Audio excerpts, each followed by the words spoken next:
Bine v-am găsit, astăzi plantăm ardei și niște busuioc.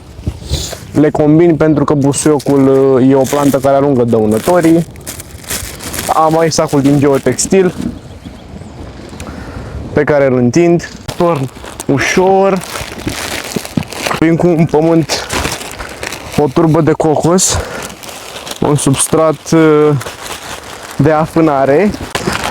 Ca și cantitate, sacul e pregătit să rămână totuși afânat, să rețină apa. Ia uite, ce frumos e. Am aici ardei capie și ardei gras și niște busuioc. Văd că Dumnezeu e de partea mea. Am făcut groapa, torn apă și vin și pun răsadul.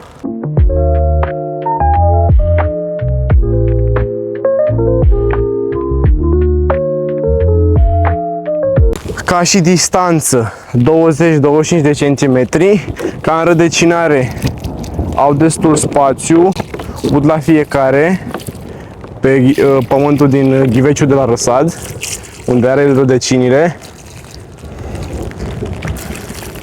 Ok. Bun. Acum ce fac? Lopățica, nu, pun mâinile, trag pe pământ în jurul lui.